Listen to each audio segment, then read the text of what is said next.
आज हम देखेंगे देश पर अधिकार के मामले में परमेश्वर ने हमारे लिए क्या रखा है। ये वो है जिसे परमेश्वर ने मेरे हृदय में डाला है। अगर स्वाभाविक रूप से मुझे इसका उपदेश देना होता तो मैं इसका उपदेश नहीं देना चाहता, क्योंकि ये कुछ ऐसा नहीं है कि जो मेरे पास है उपदेश देने के लिए मेरे दिल में है, लेकिन प्रभु ने मुझसे कहा कि तुम्हें इसका उपदेश देना होगा लोगों के लिए, और यही बात उनसे प्रदेश का अधिकार छीन रही है। तो मैंने सोचा कि ये कुछ ऐसा होना चाहिए जैसे विश्वास की कमी। ये आपको पता है, कुछ मुद्दों पर प्रकाश की कमी पर परमेश्वर कहते हैं कि नहीं, बात यह है कि अगर प्रकाश की कोई कमी है तो ये बात है जो उनसे छिन रही है। और आप चौंक जाएंगे जब मैं आपको बताऊंगा, क्योंकि आप सोच रहे थे कि क्यों आप इसका उपदेश क्यों दे रहे हैं पास्टर प्रिंस। आप देखेंगे कैसे आपकी बुद्धिमत्ता को और आपकी विरासत को आपसे चुराता है। आपकी विरासत को आपसे चुराता है। वहां शत्रु हैं जो आपसे आपकी विरासत को चुराना चाहते हैं।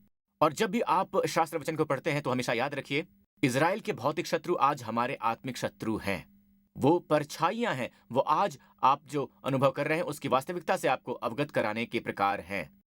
उन सभी बातों को मैंने कुछ सप्ताह पहले पढ़ा। वो सारी बातें जो इज़राइल के साथ हुई वो उनके साथ हुई, और जैसा कि वो हमारी चेतना के लिए लिखी गई हैं, उनके साथ जो कुछ भी हुआ, आमीन। नंबर 1, बाइबल मसीह को उजागर करती है, जो है नंबर 1। और ऐसा क्यों है? उसे सीखने में आपका निहित स्वार्थ क्यों है? क्योंकि जो कुछ भी मसीह है उनमें आप हैं। आमीन। जो कुछ भी मसीह के पास है आप उसके सह वारिस हैं। आमीन। जो कुछ उनके पास है वो आपके पास है। जैसे वो हैं वैसे ही आप भी हैं इस संसार में। हम स्वयं को खोजने के लिए बाइबल नहीं पढ़ते हैं, हम मसीह को खोजने के लिए बाइबल पढ़ते हैं। जब आप मसीह को पा जाते हैं आप स्वयं को पा जाते हैं, क्योंकि अब आपका नया मनुष्यत्व मसीह में है। और आपको ये देखना होगा कि परमेश्वर मसीह को जिस प्रकार देखते हैं वैसे ही वो आपको देखते हैं। प्रभु की स्तुति हो। क्या आप सीख रहे हैं? ठीक है। गिनती 32। अब रूबेनियों और गादियों के पास बहुत जानवर थे, और जब उन्होंने याजेर और गिलाद देशों को देखा, जब उन्होंने उन देशों को देखा कि वो किनकी संतानें हैं, 12 गोत्रों में से ढाई गोत्र की रूबेन और गाद, जी हाँ, रूबेन और गाद, और मनस्से का आधा गोत्र। इन्हें मानचित्र दिखाते हैं ताकि ये समझ सकें। अब हमारे पास है इज़राइल का ये नक्शा, जहां आप गोत्र के लिए आवंटित प्रदेश को देख रहे हैं, जहां यहोशू के समय में इसे इनकी विरासत के रूप में बांट दिया गया है। यहोशू के समय में, ओके। तो इस तरफ दाहिनी ओर क्या आप रूबेन, गाद और पूर्वी मनस्से को देख सकते हैं? उस समय असल में वो प्रतिज्ञा के प्रदेश में नहीं है, वो दरअसल प्रतिज्ञा के प्रदेश के बाहर हैं। आप बाहर की ओर देख सकते हैं, वो दाहिनी ओर हैं। पूर्व की ओर उन्होंने यरदन नदी को पार नहीं किया है, जो है नीली रेखा। ओके। क्या आप गलील सागर को देख सकते हैं? ठीक है। क्या आप नीचे डेड सी देख सकते हैं? बहुत बढ़िया। इन दोनों के बीच में है यरदन नदी। ओके। याद कीजिए कि कैसे यहोशू और उसके लोगों ने यरदन नदी को पार किया। फिर आधिकारिक तौर पर वो अब प्रतिज्ञा के प्रदेश में है। तो इस ओर ये प्रतिज्ञा का प्रदेश नहीं है, ठीक है। तकनीकी तौर पर वो प्रतिज्ञा के प्रदेश में है, पर उन्होंने प्रतिज्ञा के प्रदेश में प्रवेश नहीं किया है। पर इन ढाई गोत्रों के पास, इनके पास ढेर सारे जानवर और पशु हैं, बहुत सारे। तो उन्होंने देखा कि ये प्रदेश बहुत हरा भरा था और उनके पशुओं को चरने के लिए काफी चारागाह वहां पर था। तो फिर बूझिए क्या हुआ। बूझिए, परमेश्वर ने दूध और शहद की धारा बहने वाली भूमि के बारे में जो प्रतिज्ञाएं की थी वो सभी भूल गए, और उन्होंने मूसा से कहा कि हम यहीं पर इसी जगह पर बसना चाहते हैं। और मूसा नाराज हो गया। मूसा ने उनसे कहा, चले कहानी पर आगे बढ़ते हैं। मूसा ने गादियों और रूबेनियों से कहा, जब तुम्हारे भाई युद्ध करने को जाएंगे तब क्या तुम यहाँ बैठे रहोगे? और इजरायलियों से भी उस पार के देश जाने के विषय में जो यहोवा ने उन्हें दिया है तुम क्यों अस्वीकार करवाते हो? अस्वीकार कराने का पाप। फिर वचन 8, ऐसे ही तुम्हारे बाप दादों ने किया था। पता है अस्वीकार क्यों? क्योंकि अब हमें अतिक्रमणकारियों से लड़ने के लिए ढाई गोत्र कम मिले। आमीन।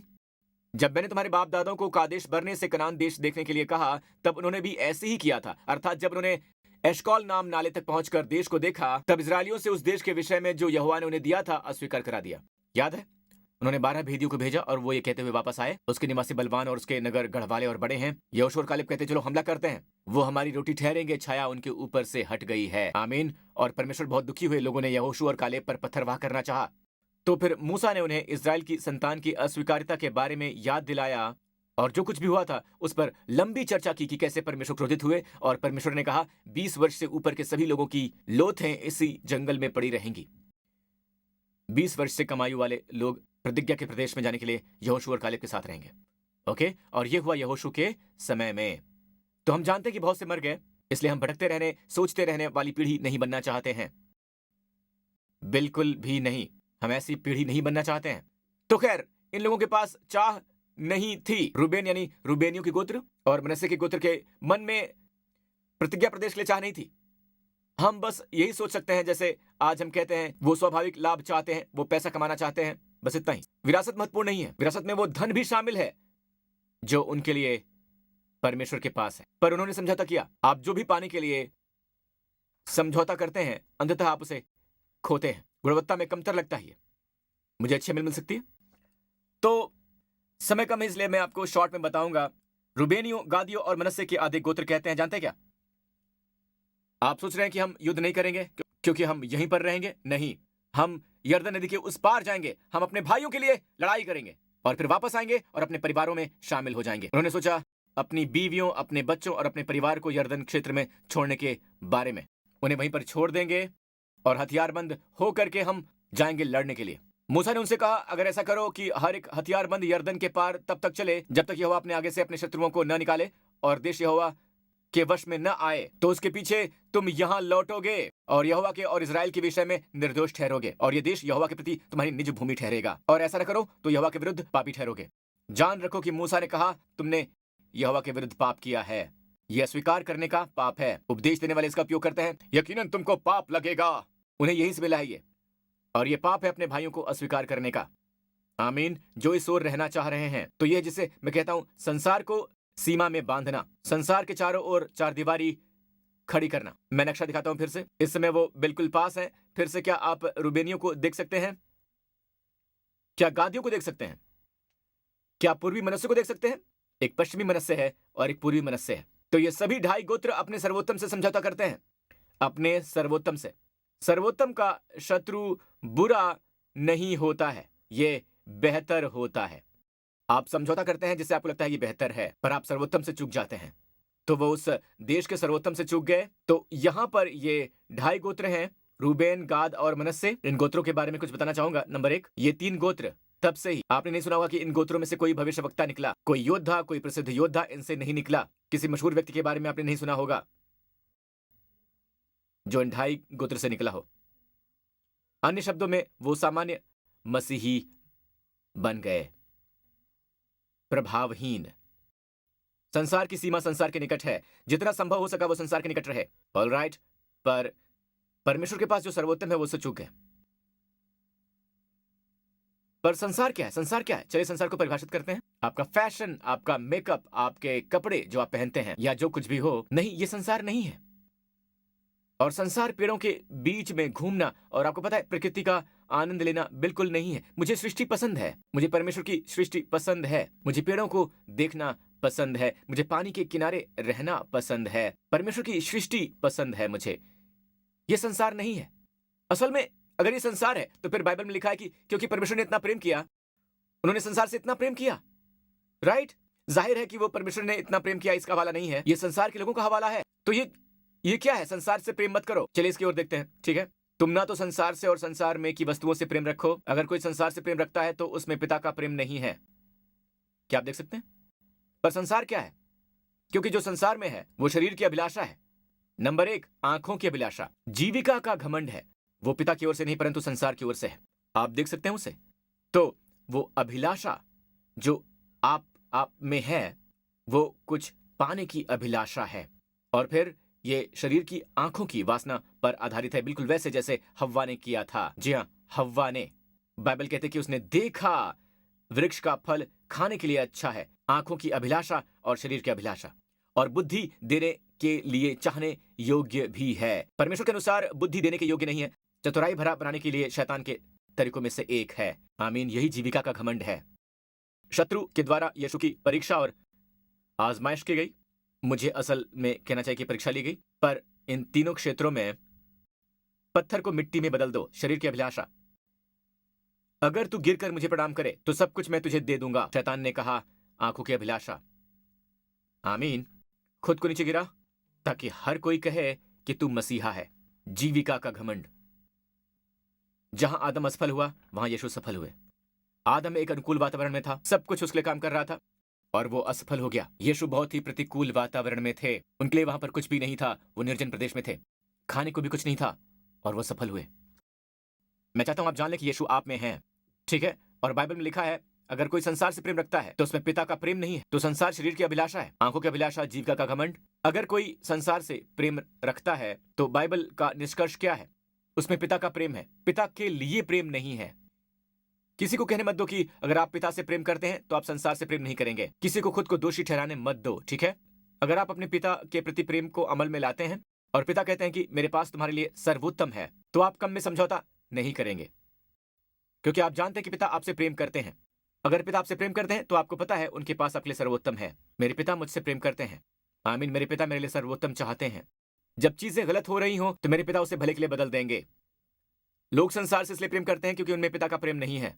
मैं आपको ये बता रहा हूं, यहां तक कि मसीही भी जब वो संसार के दर्शन में, संसार की शैली में, संसार के समान बनने का प्रयास करते हैं तो अंत में वो संसार से नीचे ही रह जाते हैं। बहुत सावधान रहें। अब मैं इसके साथ समाप्त करूंगा। वैसे मैं आपको यह बताने के लिए कि जब परमेश्वर आपके लिए सर्वोत्तम की बात करते हैं तो आप जान नहीं पाते कि सर्वोत्तम क्या है। क्या आप सुन रहे हैं?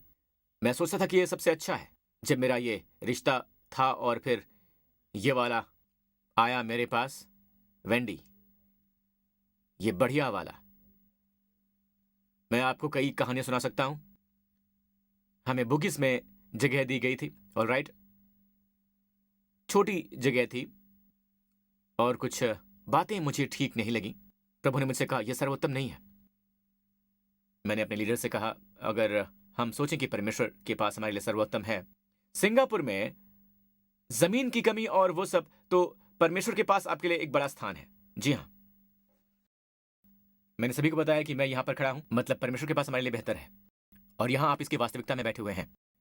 तो सबसे पहले ये आत्मिक क्षेत्र में एक मीरास थी, ठीक है? पर मीरास हमेशा भौतिक क्षेत्र में प्रकट होती है। 3 बातें हैं मीरास के बारे में जिसे मैं चाहता हूं कि आप जल्दी से लिखें। अंतिम कहानी बताऊंगा, फिर मैं समाप्त करूंगा। ऑलराइट, 3 बातें। नंबर 1 पतरस 1:3 बाइबल में लिखा है। मीरास द्वारा, वचन 4 में लिखा है यहां, एक मीरास के लिए परमेश्वर ने यीशु मसीह के मरे हुए में से जी उठने के द्वारा अपनी बड़ी दया से हमें जीवित आशा के लिए नया जन्म दिया, अर्थात एक अविनाशी और निर्मल और अजर मीरास के लिए। नंबर 1, हमारी मीरास अविनाशी है। इसका मतलब क्या है? यह मृत्यु के अधीन नहीं है। जो कुछ भी हो, जैसे परमेश्वर आपको आपका स्वास्थ्य देते हैं, यदि परमेश्वर आपको स्वास्थ्य देते हैं तो यह मृत्यु के अधीन नहीं है। अगर वो आपको कुछ देते हैं तो ओके, यह संसार के प्राकृतिक व्यवस्थाओं के अधीन नहीं है। इसे आजमाइश से गुजरना पड़ सकता है पर यह इसके अधीन नहीं है। नंबर 2, यह मीरास निर्मल है। निर्मल होना क्या होता है? जिसे पाप से अपवित्र नहीं किया जा सकता है। निर्मल का क्या मतलब है? जिसे पाप से कलंकित या अपवित्र नहीं किया जा सकता है, बिल्कुल भी नहीं। तो पाप इसे छू नहीं सकता है। पहला वाला अविनाशी, मृत्यु छू नहीं सकती है। निर्मल है, जिसे पाप छू नहीं सकता। अन्य शब्दों में आप इसे पाप से गंवा नहीं सकते। जब आप मसीह में हैं, आमीन, हम पाप नहीं करना चाहते हैं क्योंकि पिता का प्रेम हमारे हृदय में है। हम जानते हैं पिता हमसे प्रेम करते हैं। और नंबर 3, ये अजर है, इसका अंत नहीं होता है। वो क्या है? क्या मतलब है? ये किसके अधीन नहीं है? समय के। ये नष्ट नहीं होती है। ओके, अब ये कहां है? हमारी मीरास। परमेश्वर ने इसे सुरक्षित कर लिया है। ये स्वर्ग में सुरक्षित या आरक्षित है। ये आपको एक दिन मिल जाएगी। नहीं नहीं नहीं, वहां जो भी है वो आपके लिए सुरक्षित है, पर आपका बैंक यहां नहीं है। आपका बैंक स्वर्ग में है, जहां कीड़े नष्ट नहीं कर सकते हैं, जहां चोर सेन लगाकर चोरी नहीं कर सकता है, जहां महंगाई की ताकतें छू नहीं सकती हैं, परंतु यहां निकाल कर ला सकते हैं, क्योंकि अगली लाइन में लिखा है, जिनकी रक्षा परमेश्वर की सामर्थ्य से विश्वास के द्वारा उस उद्धार के लिए जो आने वाले समय में प्रकट होने वाली है की जाती है। शब्द समय ग्रीक में है काइरोस। समय की एक खास ऋतु है जब ये उद्धार नहीं है, अनंत मृत्यु से मुक्ति है। अनंत मृत्यु से मुक्ति, आमीन, जो इसका एक भाग है। पर ये उद्धार कुछ ऐसा है जैसे कैरोस के अंतिम पल में घटित होगा। हम अंतिम समय की पीढ़ी में हैं। हम वो लोग हैं जो परमेश्वर के उस उद्धार को देखेंगे यहां प्रकट होते हुए, जो अंतिम समय में प्रकट होने के लिए तैयार है, बिल्कुल अंतिम समय में। अंतिम समय में। तो ये आपकी मीरास है। ये मृत्यु के अधीन नहीं है, ये समय के अधीन नहीं है, इसे पाप से पवित्र नहीं किया जा सकता, बिल्कुल नहीं। आमीन। एक कहानी बताता हूं, एक दुखद कहानी, पर अंत में एक अद्भुत कहानी है, क्योंकि ये बहुत ही सुंदर कहानी है। एक धर्मी राजा था। मैंने आपको बताया था कि राज दो भागों में बट गया था, यरूशलेम में इजराइल का राज और यहूदा का राज। तो इस समय इजराइल का राजा अहाब, यानी इजेबेल का पति, इजेबेल का, किसका पति? इजेबेल का। इजेबेल। पास्टर ऐसे मत चिल्लाइए, मैं भयभीत हो गया क्योंकि हमारी शादी एक सी हुई है। मैं समझ सकता हूं, कोई बात नहीं है, मुझे माफ करना, मुझे याद आ गया है। और दूसरा है यहोशापात। ऑलराइट, यहोशापात। यहोशापात एक धर्मी राजा है, एक बढ़िया राजा है, और यहोशापात यहूदा का राजा है। चलते हैं कहानी पर। तो इजराइल के राजा अहाब ने यहूदा के राजा यहोशापात से कहा, क्या तू मेरे साथ गिलाद के रामोत पर चढ़ाई करेगा, जो सीरिया के अधीन है, पर वो असल में इजराइल का है। अब ये सीरियाई शासन के अधीन था, और उसने उत्तर दिया, जैसा तू वैसा मैं भी हूं, और जैसी तेरी प्रजा वैसी मेरी भी प्रजा है। उसने बड़ी गलती की, एक ऐसे व्यक्ति के साथ समझौता किया जो सांसारिक था। वो ऐसे व्यक्ति से समझौता कर रहा था जो असल में परमेश्वर की आज्ञा नहीं मानता था। उसकी पत्नी बाल की भक्ति को बढ़ावा दे रही थी। एलिया की कहानी याद है ना? खैर, चलिए देखते हैं कि लड़ाई में क्या हुआ है। और फिर यही नहीं, वो ये भी कहता है कि नीचे जाइए, इजराइल का राजा बहुत ही चालाक है। इजराइल के राजा ने यहोशापात से कहा, मैं भेष बदल कर युद्ध में जाऊंगा, परंतु तू अपने ही वस्त्र पहने रह। अब यहोशापात के लिए ये एक अंधकारमय समय है, ठीक है? तो इजराइल के राजा ने भेष बदला और वो दोनों युद्ध में गए। अब अराम के राजा ने तो अपने रथों के प्रधानों को आज्ञा दी कि न तो छोटों से लड़ो और न बड़े से, केवल इजराइल के राजा से लड़ो। बहुत बढ़िया रणनीति। दूसरे शब्दों में, बस यूं ही किसी से मत लड़ो। इजराइल के राजा का पता लगाओ, उसे ढूंढो और उसे खत्म कर दो। और कौन है जो राशि पोशाक पहने हुए था? यहोशापात। भेष किसने बदला था? अहाब। नीचे जाइए। तो जब रथों के प्रधानों ने यहोशापात को देखा, कहा, इजराइल का राजा वही है। निसंदेह वो इजराइल का राजा नहीं था, वो यहूदा का राजा था, पर वो अपनी शाही पोशाक पहने हुए था और उन्होंने हमला कर दिया। इस पर यहोशापात चिल्ला उठा। तब यहोवा ने उसकी सहायता की और परमेश्वर ने उन्हें उसके पास से फिर जाने की प्रेरणा की। तो ये देखकर कि वो इजराइल का राजा नहीं है, रथों के प्रधान उसका पीछा छोड़कर लौट गए। वहां से लौट गए वो, ठीक है। उस पर वापस आइए जो यहोशापात ने अहाब से कहा था। इजराइल के राजा अहाब से कहा, जैसा तू है वैसा मैं भी हूं, और जैसे तेरी प्रजा है वैसे ही मेरी प्रजा है। कुछ समय पहले मैं इसका अध्ययन कर रहा था और प्रभु ने मेरे अंदर से ये शब्द निकलवाया, जिन्हें मैंने अभी अभी आपके लिए रेखांकित किया है, कि जैसा तू है वैसा मैं भी हूं। जब कभी भी आप किसी ऐसे व्यक्ति से कहते हैं जिस पर प्रभु की आशीष नहीं है, किसी ऐसे से जो सांसारिक सिद्धांतों पर जी रहा है, सांसारिक धोखे या इस तरह की बातों पर, जब आप कहते हैं कि जैसे तुम हो वैसे हम भी हैं, तो आपको उनका भाग्य मिलता है। क्या आप सुन रहे हैं? परमेश्वर प्रकाशित वाक्य की पुस्तक में कहते हैं, हे मेरे लोगों, उसमें से निकल आओ कि तुम उसके विपत्तियों के भागी ना हो। इसलिए एक मसीही के लिए ऐसी विपत्तियों को छूना संभव है जो उनकी नहीं है। हालांकि हम आशीषित हैं, हम उन चीजों में शामिल हो सकते हैं जो हमारी नहीं है। तो परमेश्वर कह रहे हैं, ध्यान से सुनिएगा। जानते हैं यहोशापात क्या कहता है? जैसा तू है वैसा मैं भी हूं, और वो खत्म हो गया। असल में भाग्य में उस स्थान पर जहां इजराइल के राजा को मारने वाले शत्रुओं से घिरा होना चाहिए था, पर परमेश्वर की कृपा से वो मारा जाने वाला था, जान से। पर सुनिए सुनिए, उसे क्या हुआ? जब आप कहते हैं जैसे तुम हो वैसे मैं भी हूं, बैंग, दूसरे व्यक्ति का भाग्य आपका हो जाता है।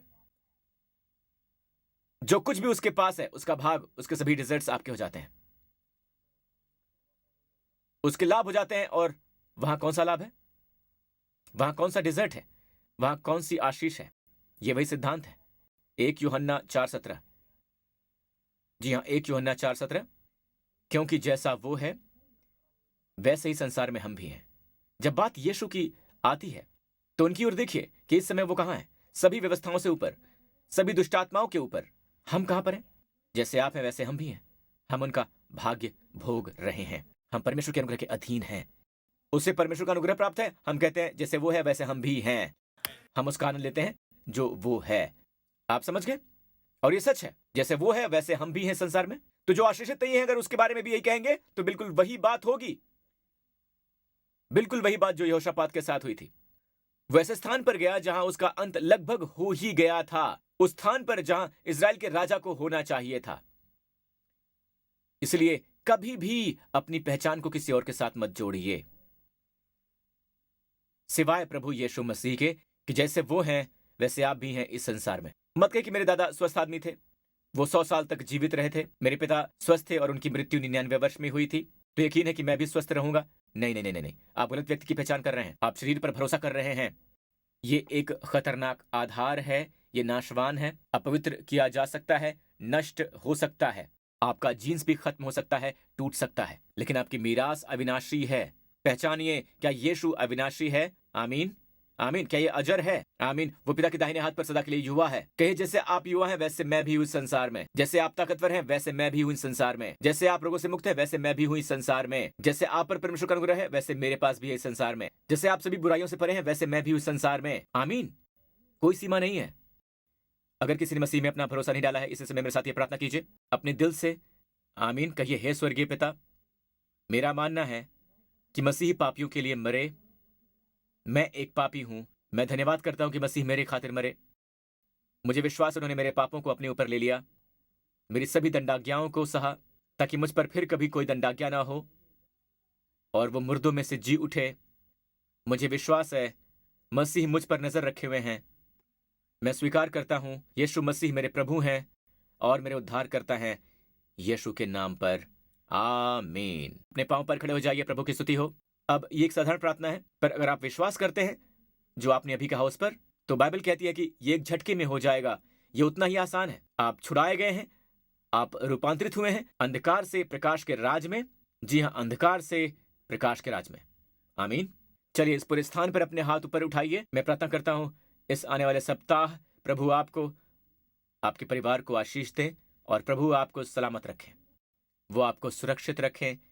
प्रभु आपको बचाएं सभी खतरों से, प्रभु आपको बचाएं सभी हानि से और अंधकार की सभी शक्तियों से। प्रभु समुद्र की उस मछली की तरह आपको अनुग्रह प्रदान करें जो कि है कोशेर। जी हाँ, कोशेर, जो इस संसार से गुजरती है और फिर भी उसके पास मापदंड है जो मछली में अशुद्धता को आने नहीं देती है। यीशु के नाम पर आप संसार में रहें, पर आप संसार के नहीं हो। आप वैसे ही रहें जैसे यीशु हैं, धर्मी, पवित्र, मजबूत, स्वस्थ, युवा, ऊर्जावान और सभी व्यवस्थाओं से कहीं ऊपर, कहीं ज्यादा ऊपर, यीशु के नाम पर और परमेश्वर के अनुग्रह के अधीन, सभी बुराइयों से परे। आमीन आमीन। परमेश्वर आपको आशीष दें।